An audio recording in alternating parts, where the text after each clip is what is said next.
Welcome back. Now, a high-level committee has been instituted to investigate what exactly could have led to the stampede at New Delhi railway station. But as always, there is a simultaneous politics that is raging on, with the people from the opposition ranks already drawing conclusions. हमारी सबसे बड़ी demand है कि rail मंत्री अपने पद से इस्तीफा दें।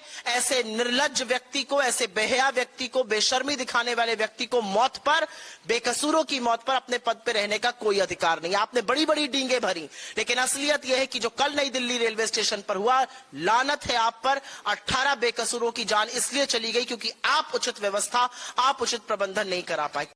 साथियों, कल रात को नई दिल्ली रेलवे स्टेशन पर जो भगदड़ मची, उसके विषय में मुझे लगता है सरकार की परत दर परत पोल खुलती चली जा रही।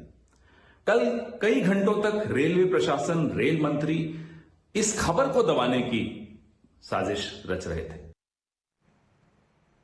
Now it's okay for the opposition to gun for railway ministry, seek resignation of railway minister, but listen into what Lalu Yadav has said and decide whether that was an appropriate reaction.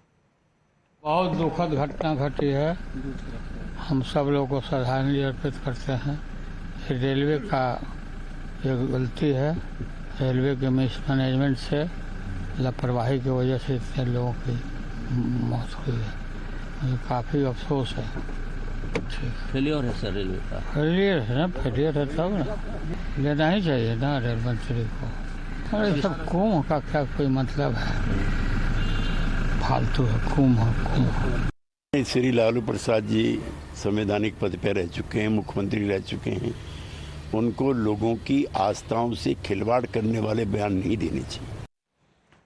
Then there are conspiracy theorists like Sanjay Nirupam who says that this could have been an attempt to malign Mahakumbh. Mahakumbh को लेकर के इस देश के हिंदुओं में प्रचंड उत्साह है, यानी बड़े पैमाने पे लोग प्रयागराज की तरफ जा रहे हैं। दूसरा जिससे जुड़ा हुआ विषय वो ये है कि पूरे देश में भारतीय रेलवे के अलावा सस्ता, सरल, सुगम और कोई यातायात का साधन नहीं है। मतलब रेलवे पर बहुत बड़ा प्रेशर आने वाला है, उसकी तैयारी रेलवे प्रशासन को करनी चाहिए थी। और नई दिल्ली में जो कल हादसा हुआ, उसके बारे में जो खबर हमको सुनने को मिल रही है वो ये है कि एक पर्टिकुलर प्लेटफॉर्म से प्रयागराज की एक विशेष ट्रेन जाने वाली थी, और जब लोग उस ट्रेन तक, उस प्लेटफॉर्म तक पहुंचने वाले थे, तब पहुंच चुके थे या पहुंचने वाले थे, तब अचानक किसी अधिकारी ने घोषणा कर दिया, निर्णय लिया कि उस ट्रेन का प्लेटफॉर्म चेंज कर देना।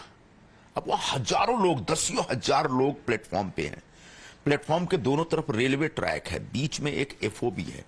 सडनली आप अनाउंस करेंगे कि प्लेटफॉर्म नंबर चेंज हो रहा है, तो निश्चित तौर पर लोग दौड़ेंगे दूसरे प्लेटफॉर्म की तरफ। उसके बाद भगदड़ होगी और उस भगदड़ में हादसा होगा।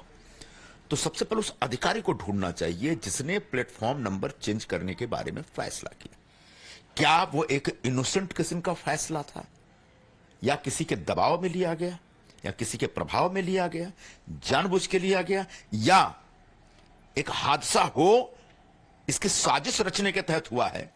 इसकी छानबीन होनी चाहिए, तब पता चलेगा।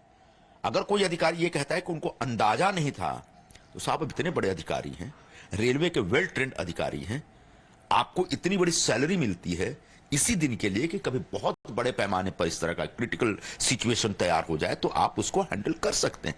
आप कोई सामान्य व्यक्ति नहीं है, रेल के एक वेल ट्रेंड ऑफिसर है। तो ऐसे में इन ऑफिसरों के खिलाफ सख्त कार्रवाई होनी चाहिए। पहले जांच, उसके बाद पता चले कि इसके पूरे हादसे। Accountability has to be established, but also we need to establish where does the buck stop so that the correct culprits face the wrath of law and processes. We're taking a quick break.